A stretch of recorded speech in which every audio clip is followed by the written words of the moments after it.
Hello student, आज हम chemistry का +2 क्लास के लिए पी ब्लॉक एलिमेंट चैप्टर को कंटिन्यू करेंगे।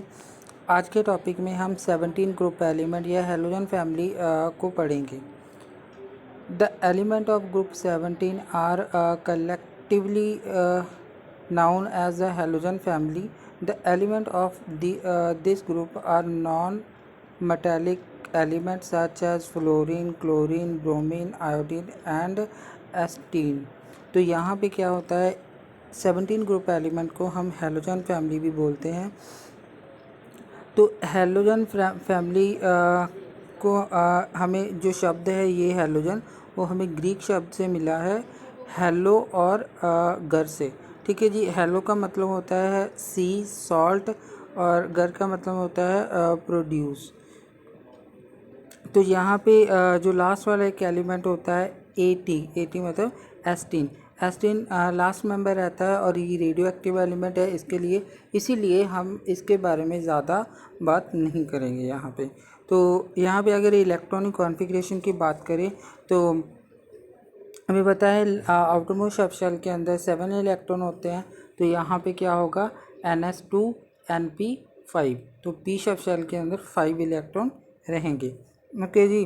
तो यहाँ पे टेबल बनाया है और उसका एटॉमिक नंबर के साथ इलेक्ट्रॉनिक कॉन्फ़िगरेशन दी गई है। अब ध्यान से देख लेना। आउटर मोस्ट जो पी शेल है, पी शेल के अंदर टोटल 5 इलेक्ट्रॉन ही रहेंगे सभी के अंदर। ओके बेटा, तो यहाँ पे कैरेक्टरिस्टिक्स ऑफ 17 ग्रुप एलिमेंट है। तो फर्स्ट जो है atomic size and ionic radii. इसके अंदर halogen have the smallest atomic radii in their respectively period. This is due to the highest effective nuclear charge in the halogen atoms. तो second point इसी के अंदर B point है हमारे पास, the atomic radii and the radii of the unit negative unnegative atom increase in going to fluorine to iodine. जब भी हम टॉप टू बॉटम जाएंगे तो वहाँ पे क्या होगा, एटॉमिक रेडियाई इंक्रीज होगा। दस the atomic and ionic radii following by the order. यहाँ पे कुछ ऑर्डर है। अगर हम एटॉमिक रेडियाई की बात करें, मतलब उसके ऊपर नेगेटिव चार्ज नहीं होता, वहाँ पे क्या होगा, आयोडीन का एटॉमिक रेडियाई सबसे ज़्यादा होगा एज़ कम्पेयर टू फ्लोरीन। अगर हम आयन की बात करें तब क्या होगा, iodine, bromine, chlorine, fluorine same ही रहेगा, पर कई बार दोनों का डिफरेंट पूछ लिया जाता है, तो आपको ये दोनों में ध्यान रखना होगा। ओके बेटा, तो नेक्स्ट सेकंड पॉइंट इसके अंदर आयोनाइजेशन एंथैल्पी की करते हैं हम। They have little tendency to lose electron, thus they have very high ionization enthalpy due to increase in atomic size. Ionic enthalpy decrease down the group, मतलब जब भी हम डाउन द ग्रुप जाएंगे तो ये आयोनाइजेशन एंथैल्पी क्या होगी, decrease होगी, क्योंकि साइज़ क्या होता है यहाँ पे, एटॉमिक साइज इंक्रीज होता है। मेल्टिंग एंड बॉइलिंग पॉइंट के बारे में बात करते हैं तो क्या होगा, the halogen have a low melting point and boiling point, मतलब दोनों का मेल्टिंग पॉइंट लो और बॉइलिंग होगा। जब जब हम डाउन द ग्रुप जाएंगे फ्लोरीन टू आयोडाइड तो क्या होगा, मेल्टिंग और बॉइलिंग पॉइंट इंक्रीज होता जाएगा। ओके, तो नेक्स्ट है इलेक्ट्रोनेगेटिविटी। तो यहाँ पे they have a very high electronegativity, मतलब फ्लोरीन जो होता है बहुत ही हाई इलेक्ट्रोनेगेटिविटी होता है। The electronegativity decrease down the group, जब भी हम डाउन द ग्रुप जाएंगे तो इलेक्ट्रोनेगेटिविटी डिक्रीज होगी, क्योंकि सबसे ऊपर क्या होता है फ्लोरीन, तो वो सबसे ज़्यादा इलेक्ट्रोनेगेटिविटी एलिमेंट है हमारे पास पीरियोडिक टेबल के अंदर। ऑक्सीडेशन स्टेट की बात करें, एलिमेंट अदर देन फ्लोरीन हमेशा -1 ही शो करेगा।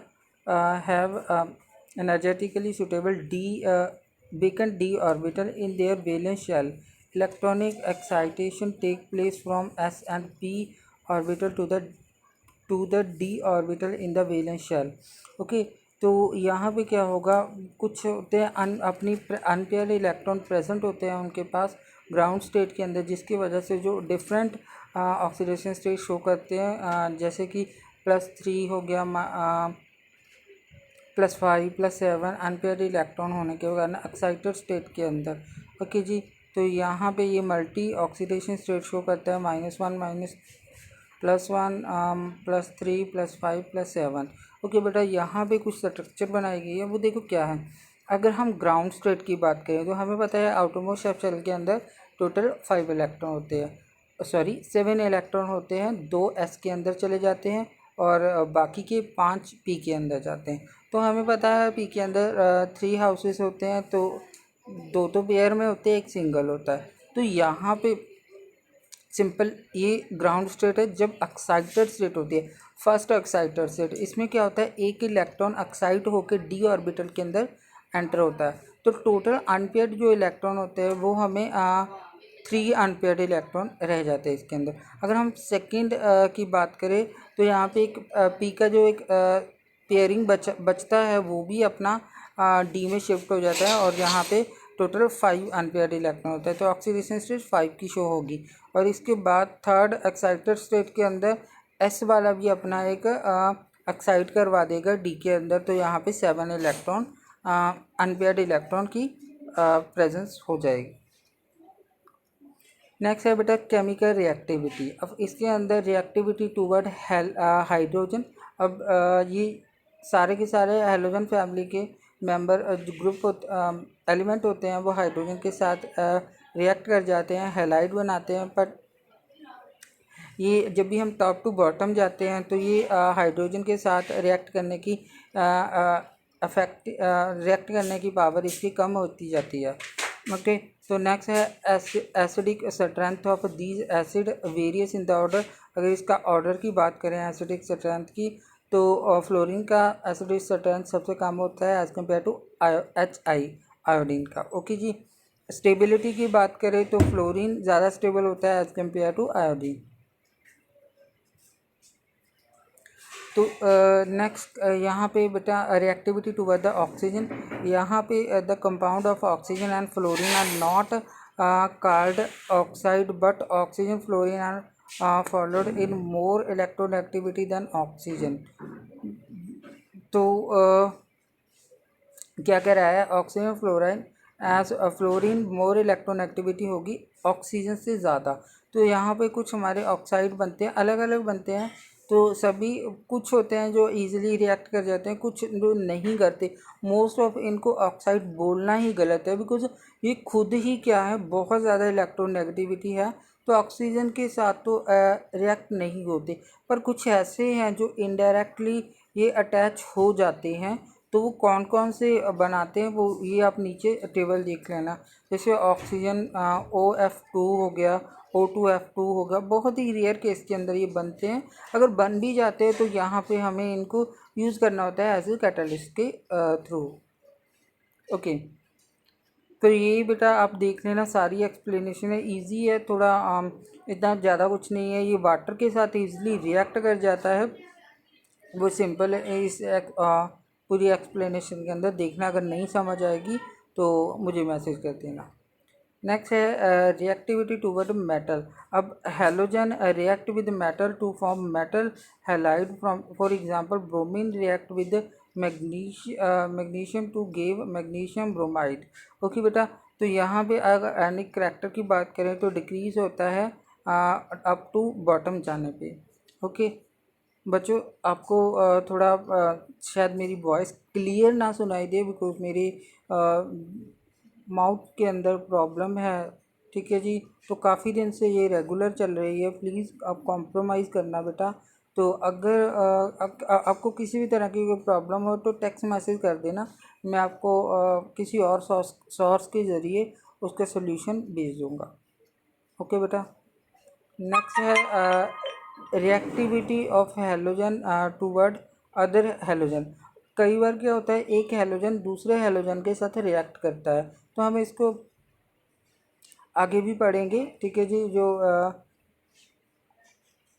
तो यहाँ पे क्या होता है XX डैश, तो आगे बेटा इसको हम लास्ट में पूरा एक्सप्लेन करेंगे। ओके जी।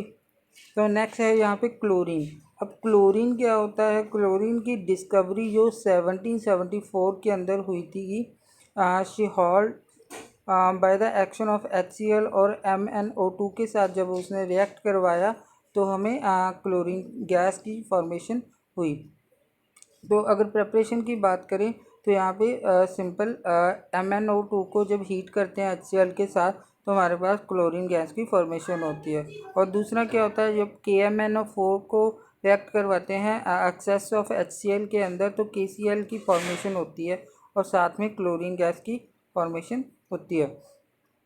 अब मैन्युफैक्चर ऑफ क्लोरीन, तो यहाँ पे डेकोन प्रोसेस होता है हमारा। डेकोन प्रोसेस के अंदर जब भी हम ऑक्सीडेशन करते हैं हाइड्रोजन क्लोरीन मतलब HCl का ऑक्सीजन के साथ, तो क्या होता है, हमें CuCl2 की कैटलिस्ट की प्रेजेंस के अंदर और टेम्परेचर होता है 273, तो हमारे पास क्लोरीन गैस की फॉर्मेशन होती है और साथ में वाटर मिलता है। नेक्स्ट है इलेक्ट्रोलाइटिक प्रोसेस। इलेक्ट्रोलाइटिक प्रोसेस के अंदर भी हम इसका कई बार यूज़ कर सकते हैं एज ए लिबरेटेड और एनोड और कैथोड की तरह। कुछ प्रॉपर्टीज़ हैं बेटा, इनको ध्यान से पढ़ लेना, कुछ भी इतनी खास प्रॉपर्टी नहीं है। चलो थोड़ा सा रीड ही कर लेते हैं, है ना। तो यहाँ पे क्या होता है, ग्रीनिश येलो गैस होती है, ये पंजेंट स्मेल होती है, सोफिस्टिकेटेड ऑर्डर होता है इसका, 2 और 5 टाइम हैवियर होती है एयर से। ठीक है बेटा। नेक्स्ट पॉइंट में देखो, क्लोरीन रिएक्ट करती है नंबर ऑफ मेटल, मतलब हर मेटल के साथ क्लोरीन रिएक्ट हो जाती है, मोस्ट ऑफ हर के साथ। ठीक है जी। It react with compound containing hydrogen to from HCl। जब भी ये हाइड्रोजन के साथ रिएक्ट करती है तो HCl की फॉर्मेशन होती है। आगे क्लोरीन को एक पावरफुल ब्लीचिंग एजेंट है हमारे पास।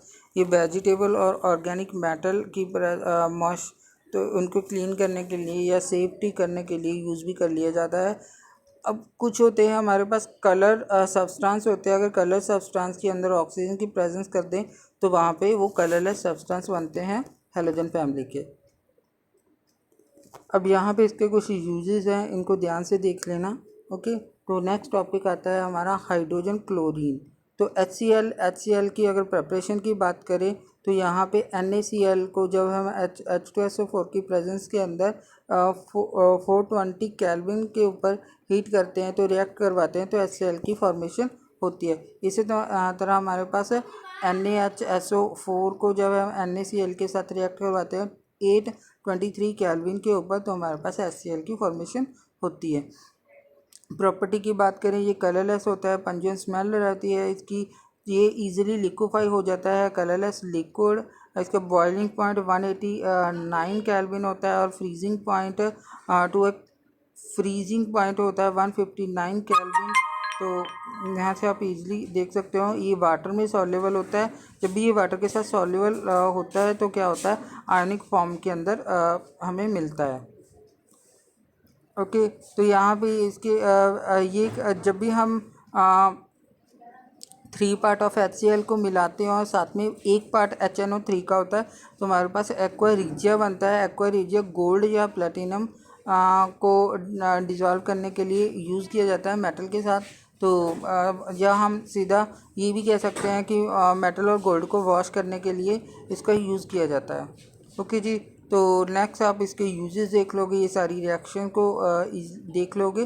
तो नेक्स्ट है यहाँ पे ऑक्सी एसिड ऑफ हैलोजन। तो अभी हम पढ़ के आए थे कि fluorine does not form of any oxy acid as it is more electronegativity than oxygen, क्योंकि ये ऑक्सीजन से भी ज़्यादा इलेक्ट्रोनेगेटिविटी है तो ऑक्सीजन के साथ इसके चांसेस कम होते हैं रिएक्ट करवाने के लिए।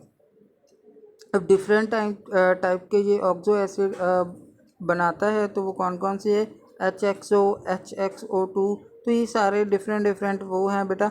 यहाँ पे एक लिस्ट दी हुई है आपकी NCERT बुक्स के अंदर भी दी हुई है, वो थोड़ी कॉम्प्लिकेटिव है, यहाँ पे पूरी सिंपल करके बनाया गया है। अब ध्यान से देखो, ऑक्सीडेशन नंबर ऑफ हैलोजन, मतलब यहाँ पे क्लोरीन, ब्रोमीन और आयोडीन 3 लिए गए, उनको कंपेयर किया गया है इसके साथ ऑक्सी एसिड के साथ। अब जो क्लोरीन है ऑक्सी एसिड बनाता है HClO, यहाँ पे ऑक्सीडेशन 1 रहता है। इसी तरह ब्रोमीन का HBrO और आयोडीन का HIO।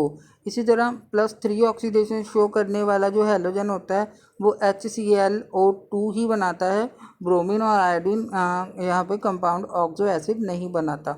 ओके, 5 में तीनों के तीनों बनाते हैं और 7 के अंदर +7 के अंदर क्लोरीन और आयोडीन ही बनाता है, यहाँ पे ब्रोमीन कंपाउंड नहीं बनाता। तो अगर जर्नल नेम की यहाँ पे बात करें तो जो +1 ऑक्सीडेशन स्टेट वाला है वो हाइपो हेलोजियस, तो और +3 वाला हेलोजियस और हेलिक और प्री हेलिक। तो यहाँ पे आप देख लेना बेटा, कुछ नहीं है, इजीली बना हुआ है।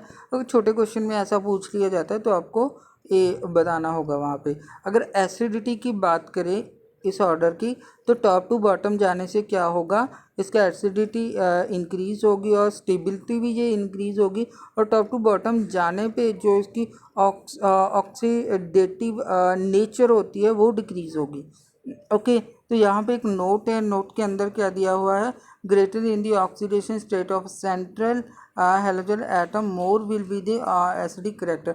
मतलब सेंट्रल हेलोजन एटम के ऊपर जितना ज़्यादा ऑक्सीडेशन स्टेट होगा उतना ही उसका एसिडिक करेक्टर ज़्यादा होगा।